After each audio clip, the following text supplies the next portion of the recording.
Okay. Well, perfect. So you're recording, and then yeah, I mean, I guess the live stream will go up whenever you got it ready.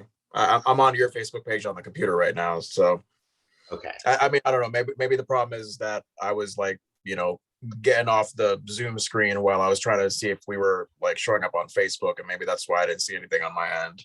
Did yours look like a post and there was just a black square with a play button in the middle? Yeah. Hit the play button that starts the live stream on your page. I don't Uh, know if you have to do that for everybody because I've never had to do that with Facebook Live, but yeah. possibly. All right. Well, I consented to your live stream request, and yep, Okay. looks like our videos are up here. So I'm going to share it on my page, share to my profile. Yeah, people are seeing the workings of us trying to figure out live stream in real time. Oh, Let me people just are edit the on post here. Zoom.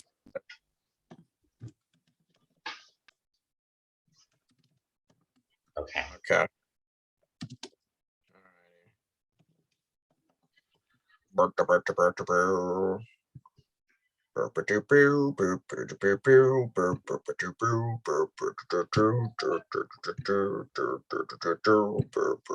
be a way I can pin a post. All right. I guess we're good. Are we live streaming? We are. All right, cool. Hey, y'all.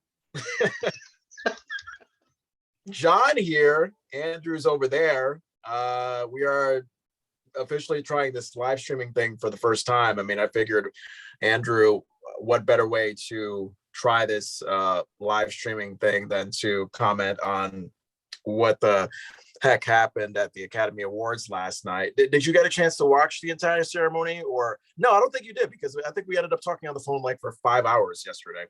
Yeah, I never watch the girls. I'm not really into the award shows, but there's always the fun things the girls end up doing, and it's like, okay, I'm here for it. Wait, when you say the girls, what do you mean? Is that like your nickname for the Oscars? Just everybody. Oh, It could be anything. It's just everybody's there. It's just the girls are here. It's like saying the children are out to play. The children are here. Let's go have some fun. I love it. I love it. Well, you know what? From now on, I'm going to refer to the Oscars as the girls. I think that'll be a really nice way to go about it. Yeah, no, I mean, I was expecting the Oscars to be another boring affair, 4 or 5 hours long, nothing much happening. And then I remember it like it was yesterday, because it literally was yesterday, Andrew. I think I was on the toilet, and for whatever reason, big breaking news always happens to me when I'm on the toilet. I think that's how I found out about the death of Chadwick Boseman. So in this case, I was on the toilet about to make a 2-hour drive home, and I'm just kind of casually looking through my Facebook, and then up pops up this New York Times article about Will Smith, slapping the crap out of Chris Rock. And I'm like, oh, okay. Is this a comedy bit? Is this real? I mean, that's what a lot of people were wondering. Did you wonder that as well?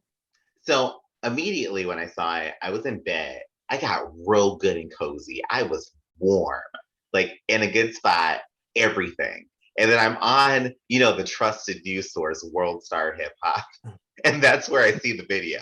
And I'm like, oh. So of course, I played it 40 times and I'm like, did he really hit him?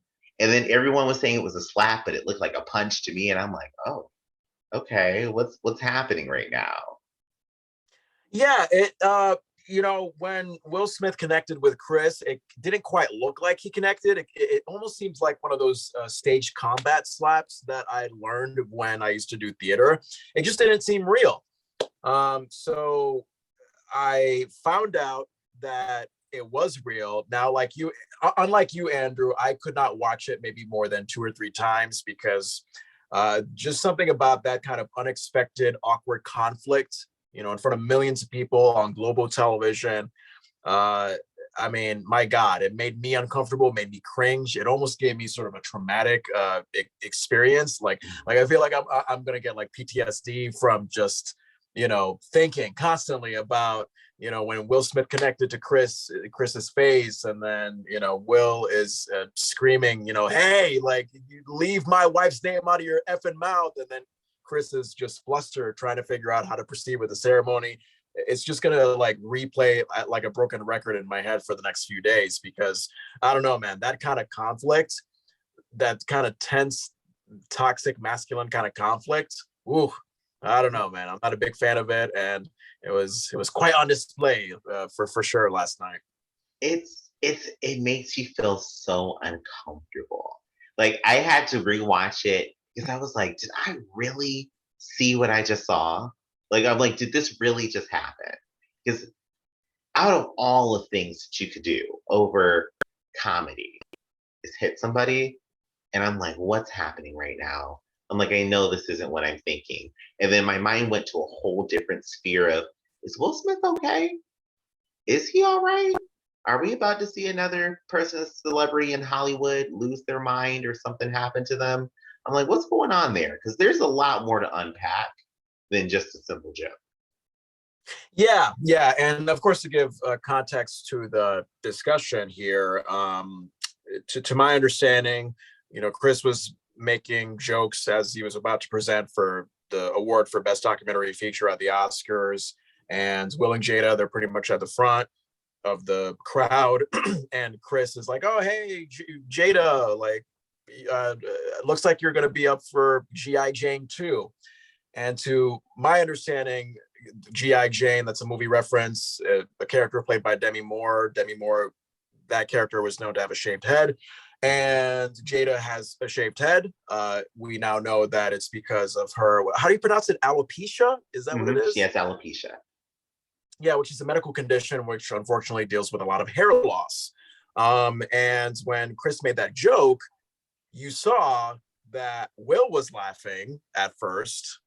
Jada was not. She clearly did not enjoy the joke.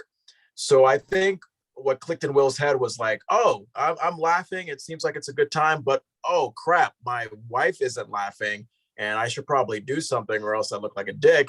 So in a split second, it's like we go from, laughing Will along with all the other people in the crowd to just him going up on stage, slapping the crap out of Chris, going back to the crowd. Of course, the rest is history. You know it.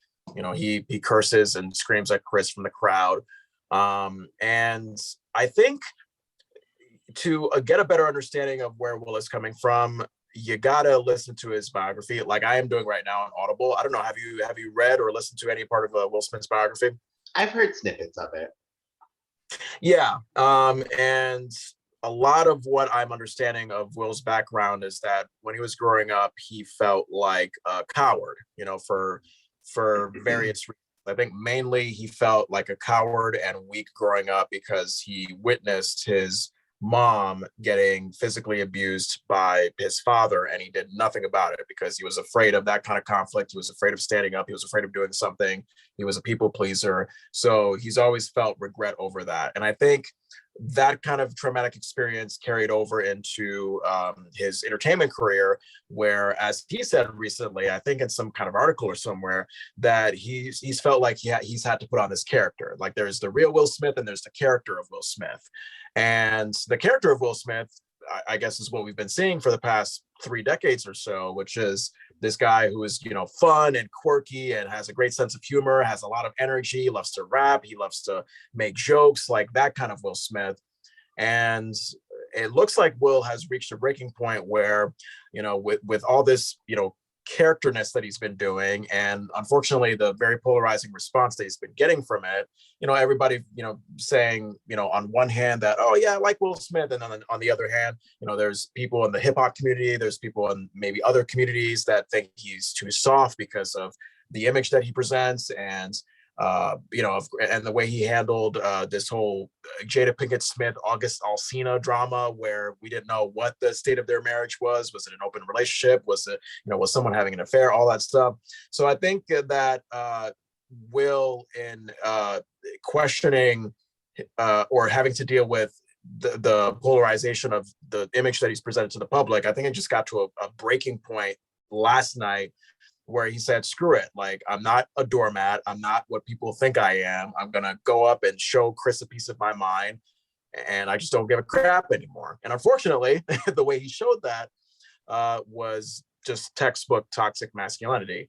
Um, I think we should be smart enough to know that violence does not solve anything. When you are mad at someone about a joke, I'm totally fine with anybody being hurt or angered over anything, because all feelings are valid.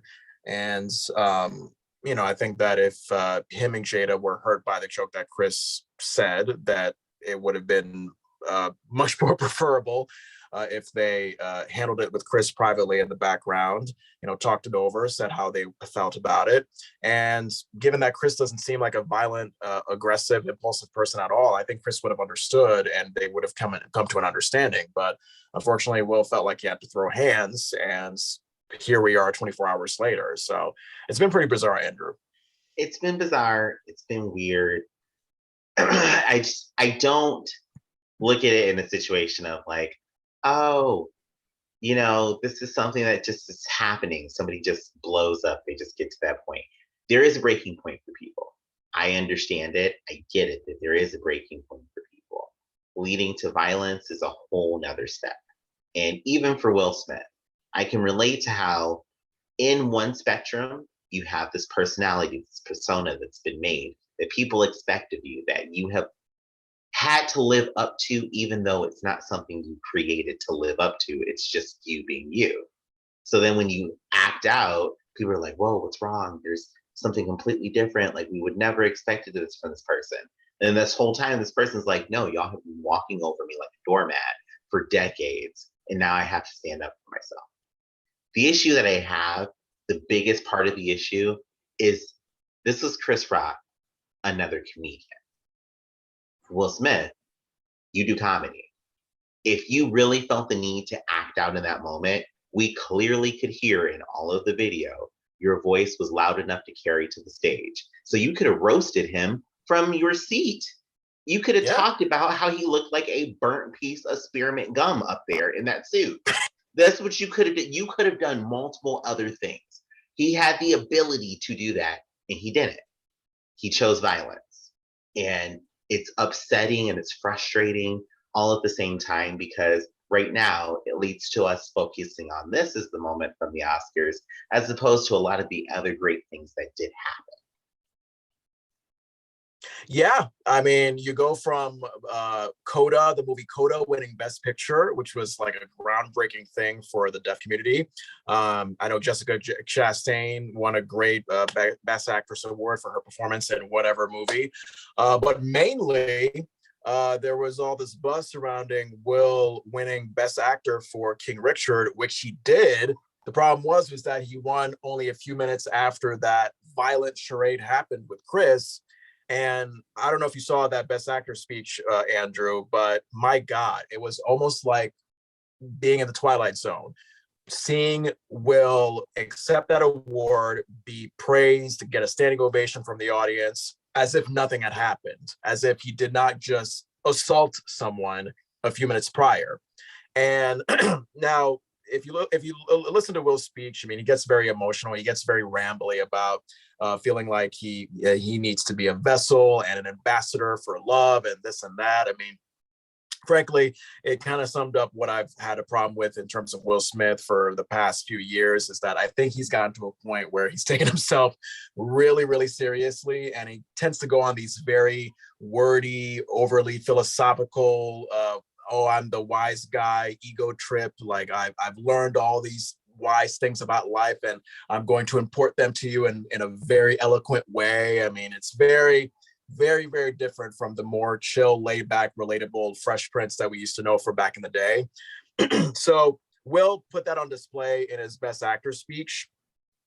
And of course, what really stood out to me was that he was making excuses for his behavior. He was saying things like, oh, love makes you do crazy things. And, I'm at a point right now where, like Richard Williams, the father to Venus and Serena Williams, who we played in the movie, I'm at a point where I'm like Richard Williams, where I want to protect my family. And it's like, here we go. We're going back to toxic masculinity here. This idea that, sometimes, as a man, if you have to protect your family or your woman, you if it requires throwing hands, then you got to throw hands. And it doesn't have to. It doesn't have to be that way. And the fact that he implied that it had to be that way, it really disturbed me last night. Yeah. I I did not watch his whole acceptance speech. I have a serious issue of watching people cry after they're the ones who did the offensive act. It's something that's always been in me. I'm like, you're the person who was offensive here. What are you crying for? You can apologize without crying. Tears don't mean sincerity, and wet faces don't make me feel sorry for you. Yeah. It was very awkward. And then the portion that I did watch, I heard him make his comment about Richard Williams and protecting his family, and the love will make you do crazy things. And the only thing that came back to me is, are you okay? Are you sure you're okay? Because the behavior and the actions that are happening right now tell me that you are not okay, that there's something going on here. And that seemed like a trauma response and not something that actually came from rational thinking. So there's things that concern me about it. And then the way everybody was behaving, it was so weird. But then I looked at the whole damn show and I'm like, so is this how we create repressed memories? Is this what it is when we talk about not addressing mental health and we pretend that everything is okay and that's just part of the American dream? Because it was the most awkward thing ever. So awkward. And that energy never left the room. It did not. It did not. I mean, it's kind of a double-edged sword with Hollywood, because I think Hollywood, it being known as a very liberal community, they'll be the first to be like, oh yeah, we advocate for mental health, mental health, mental health. But at the same time, the stereotype of like, oh, people who go into show business, they often have like very repressed, like traumatic backgrounds. Parents are divorced, or there's some alcoholism, blah blah blah. So maybe that carries over. I mean, it's a very weird thing. And I think when you think, I guess when you look at how the Hollywood crowd just accepted Will Smith and praised him for winning Best Actor as if he didn't, assault somebody. To me, it reminded me of how Hollywood turned the other way in past instances, like Harvey Weinstein. I mean, you look at the entire Me Too movement, and there was a very, very much a turn the other way, turn a blind eye, and just kind of move on because we're Hollywood and we need to make money. And oh my God, Will Smith is so powerful enough that if we dared escorted him out of the room after what he just did, then the ratings will go down and he might like destroy people's careers. And it's like just the lack of common sense and humanity that was on display last night was just absolutely alarming. And I guess going back to this whole idea of the people who say that, oh, Will was defending his wife and he's defending his wife's honor, blah blah blah. I always come back to, well, Jada is a grown person. Last I checked, I mean, I think we're at a point in time where women don't feel like they need to be defended. If Jada was offended by Chris's joke, which she was, I'm pretty sure she had enough willpower to say something herself. In fact, she hasn't really said anything at all Right. in response to this. I'm wondering, like, is she for her husband being violent on her behalf? Is she against it? I mean, she could have spoke up for herself. I mean, you talk about Andrew, how Will could have just simply, stayed at his seat and shouted out or heckled at Chris. Why didn't Jada do that? I mean, why didn't Jada go up on stage and just talk about it with Chris, or go backstage? Like, that's just a question that's just been looming in my head. Like, because I'm pretty sure with Jada being the strong woman that she is, I mean, she could defend herself. Yeah, she could easily defend herself. I mean, she has a television show that millions of people watch. So she has the platform there. And I don't let Chris off the hook of this either, because Oh yeah, it's no secret that Jada has alopecia. She's talked about it on Red Table Talk. She's been open about it for a long time. So I always look at things. If you're going to do a joke, you should know the background of what's happening, because it's not funny to make fun of a medical condition. It's never funny. It's one of those things. It's like, no, like, this could have just gone without. So I don't take him off the hook of, oh, he's fine because he got assaulted. No, he was in the wrong too. But the way it was handled, how it escalated even more, just it wasn't worth it. It wasn't worth it. And one of the things I was sitting there thinking myself when I saw it and then saw what more of the Oscars was, that it was one of the first ones produced by Black people. I think the first one produced by Black people. I'm like, the only thing that's in my head right now is like, okay, this done happened in front of all these rich white people. And all we're going to hear is, this is why Black people don't go to things. This is why Exactly. Black people can't be invited to things. And I Yep. was like, oh, I was just angry. So that feeling was in me. But then I got on social media, and I never get on this thing. I got on here and I saw some of the most ridiculous comments from people, whether it was standing up for Will, standing up for Chris. It's just some of the most ridiculous things because it drives me insane to see how the internet will go crazy. Like, let's take the baby, for instance, when he made his homophobic remarks. And we have people saying, oh, it's just jokes. It's just jokes. You shouldn't be mad. You shouldn't be upset. And then I hear people saying, oh, well, Will shouldn't be upset. It's just a joke. It's just a joke. I'm like, so when are we going to start learning here that it's not just a joke? There is always truth and some kind of hurt behind things that specifically target a person's physical disabilities, abilities, illnesses. It's never just a joke at that point. So what do we think is going to happen? We've seen the outcome. Someone didn't think it was just a joke. So he decided to hit you. Still wrong, but we have to start communicating in a better way, even through comedy. Yeah, the way I see it, humor is subjective. Everybody will have their own unique sense of humor, and certainly in Chris Rock's case, he has a very biting sense of humor that will offend. I mean, God, my God, if you look at one of his comedy specials from the '90s, I think "Bring the Pain" is a special that comes to mind. His take on the Clinton Lewinsky scandal certainly does not hold up today because it basically is like, oh, Hillary, why weren't you there blowing your husband? Maybe he wouldn't be screwing around with Monica. Like that was his take.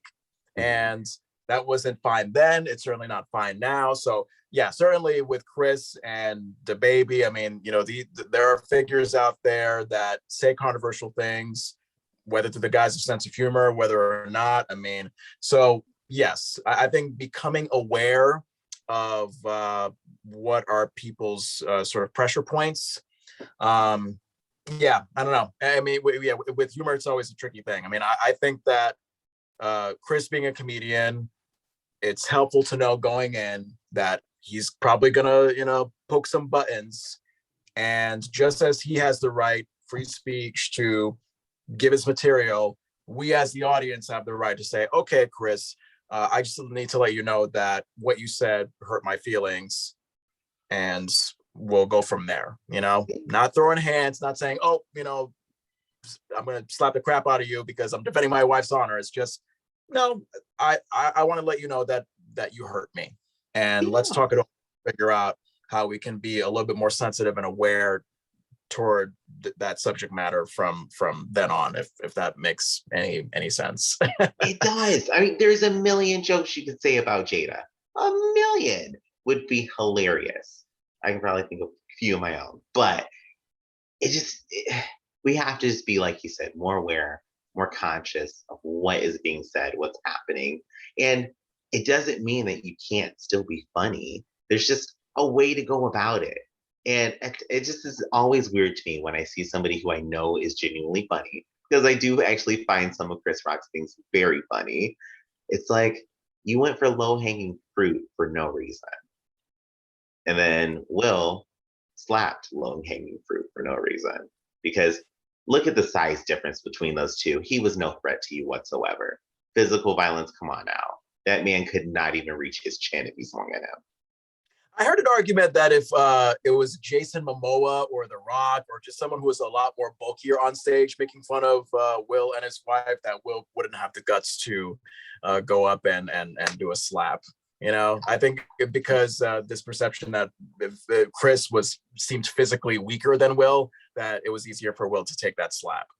Yeah, I 100% believe that, because if I saw The Rock, I'm not slapping him.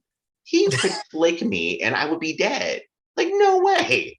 So that's what it appeared to be, and that's the part that I think upsets me most for Will Smith is you made yourself look dumb. You hit somebody less than almost half of your size for a joke. And it just makes him look weak. It doesn't make him look good at all. And it's like, I just want to love your family because y'all just look beautiful all the time. But now, what do we have left? We just have this clip of you slapping Chris Rock, and now they're talking about taking away your Oscar. Well, the updates coming in. Thankfully, Will did apologize for all the people that were defending him and saying, "Oh no, Will defended Jada. Like that, this was justified." Let it be known that Will, I saw it. He made a post on his Facebook and Instagram saying that violence does not solve anything. He apologized directly to Chris, which he did not do in his Best Actor award speech. So yay to Will for coming to that conclusion and trying to be a better person. On Chris's end, he made an apology as well, saying that he's becoming more aware that certain subject matter, may not be the greatest source for comedy. So I think both men, they've certainly learned something in these past 24 hours, and it's nice to see that this can be a very educational experience going forward. And the whole umbrella of toxic masculinity, before we go, Andrew, I just wanted to briefly, talk about experiences that we've had in terms of toxic masculinity, because I know that I can go from back in middle school. I mean, I had girls in middle school who just loved guys who cursed. Like they just were turned on by that, and I kind of like raised an eyebrow at that, like, huh, interesting, that's fascinating. Just guys who angrily curse. That's something else. I remember back in high school and college, I had an on and off girlfriend who got turned on when I got angry at her.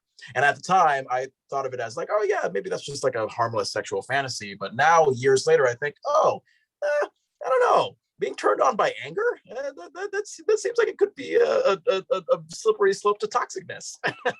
Like, do you want to talk about that? Do you want to Yeah, analyze yeah, that? yeah.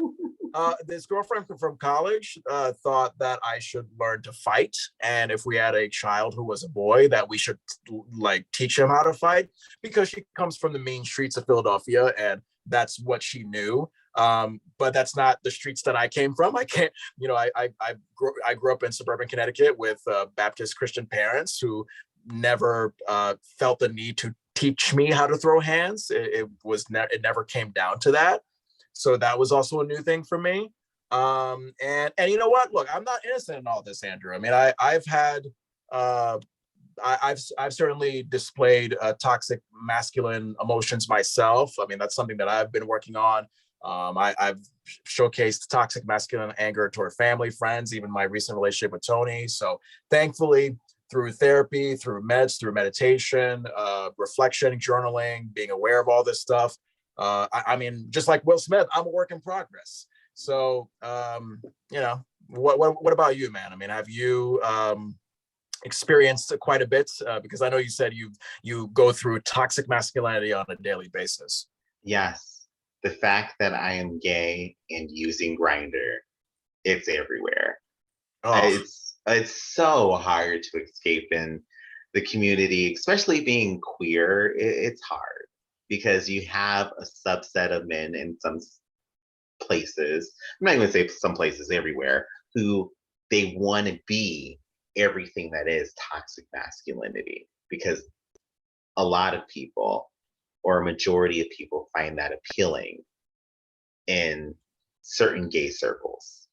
So, of course, you'll go to a bar, you'll have to deal with just the guy who's wanting to fight, curse, try to sleep with everybody in the room, that just disregards other people's feelings and feels that only being this huge, muscular fighting person is going to be something that gets them somewhere in this community.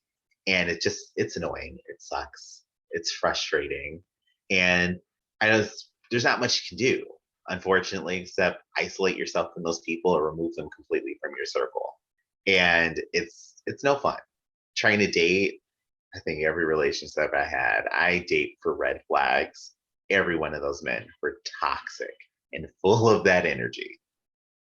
Yeah, I know you mentioned you and I don't even know if you were joking or if you were really genuine, but you always like had this running thing where you're like, oh my God, guys with red flags, like, yes, daddy, yes. So is Mm-hmm. that like an actual thing or is that like more of a just a jokey thing? It's an actual thing. It's an actual thing, and I'm reading myself. I read myself like that because I'm like, Andrew, you would be attracted to him because of all those toxic traits. Now, therapy, which is a very useful thing, which I hope everybody in this situation is using therapy, um, Yeah. you learn that these traits are why your relationships end in the same way every single time. My therapist has been fantastic at helping me understand that. So now when I see a guy who I'd be like, oh, he's hot, and then someone's like, yeah, he never pays for his bills and he just walks out. I'm like, oh, that's a hot trait. And I have to say that to myself to read myself so I don't go after that individual if I find them attractive. Now, and and I promise we're gonna wrap up soon because Tony texted me, my girlfriend, saying like, "Hey, update! I'm trying to go to bed," and we're live streaming from my bedroom here. What was I gonna say? Oh yeah, so I look. I mean, and this not only goes with toxic masculinity, but in experiences with women, I've also been with women who have given me toxic traits. Mhm. And what I mean by that is women who have displayed toxic traits. I've received that from them, and there was a pattern where it seemed like I was always going for a certain type of girl that had these kind of toxic traits. And I think I came to the conclusion that that was a period in my life where I just did not think too highly of myself, and going with that pattern of being with these toxic women, maybe that was a reflection of what I felt like I deserved. So my question to you is that the same for you when you say, oh, I tend to be turned on to guys with red flags, or do you think it's just purely a fun, adventurous, daring thing? Oh, no, there are some guys who I have met, and I'm just like, okay, I really feel like we're going to end up in prison, but let's do it. Let's go. And I know that this individual is terrible. But then I also know for myself, I, in the past dating, would date people that I would hope I could fix. And it typically turned out to be the guy with all of the toxic traits, the ones that I want to try to fix. So I had to learn to call myself out and say, Andrew, you don't need to fix him.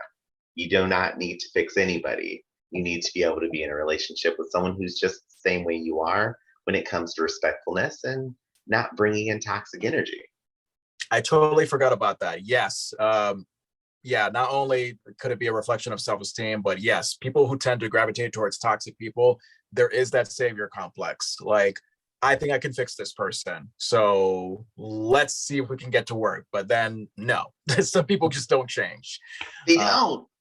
They don't. It's like a house when you renovate it. You're like, oh my God, that house is so amazing on the outside. And then you get inside and you're like, okay, there's mold, there's asbestos, there's spiders, but I can fix it. I can fix all of it because you want to keep that physically amazing looking house. Now, it's not always physical. Physical is not the most important thing, but sometimes there's just that thing that you see and you're like, everything else around it is bad, but I can change that if I could just keep the middle. And it doesn't work. Well, this was great. For anybody who tuned into our Facebook live stream, thank you so much. We appreciate it. Andrew, you are a doll for recording this because I'm going to ask you to send it to me so I can upload it to our podcast feed. And please, put it on your podcast feed as well. For those of you who are just being introduced to us, you can find us via two podcast feeds. I do the Anything Show with John Francois with Andrew. And Andrew has a wonderful podcast himself called Lifestyle of a Gay Black Boy Podcast. My social media handles, facebook.com/anything show, Instagram at anything show Francois. And Andrew, what are your social media handles? It is all Lifestyle of a Gay Black Boy. On every platform you go to, that's where you'll find me. And my last name is Vandertunt. I am the only Vandertunt in existence on any social media app right now. So I'll be pretty easy to find. Awesome. And yeah, I mean, if for anybody looking at this wants to get at us about this topic of toxic masculinity, I mean, whether it be commenting on the Facebook here or sending an email, lifestylegbb@gmail.com. manymoments91@gmail.com. On my end, we're always welcome to taking your thoughts and suggestions and concerns and questions about this topic, because toxic masculinity is a real thing. It's a real thing. It's a real thing. It's a very ongoing topic. And Andrew, this was fun, and I think we might be doing this a little bit more often, this little live stream business. I'm down for it. This is very fun. All righty. Hey, you have a wonderful night. I have to allow my girlfriend to go to sleep. Got to get some leftover Domino's pizza for dinner. Ooh, delish. We've got to get a moniker that says, "Let your girlfriend sleep" as the ending credit to the show. Yeah, that'll be like a running, reoccurring thing at the end is how long can I do this live stream before I finally let Tony get some sleep? I love it. Yes. All right, Andrew. Yes, send me this. I know we're doing this while we're still live streaming, but yeah, send me this recording via email, and we'll make sure we get it up to our podcast feeds. I got you. I will send it to you soon. All righty. All right. Bye. Bye, y'all. Let's stop the recording. Yes.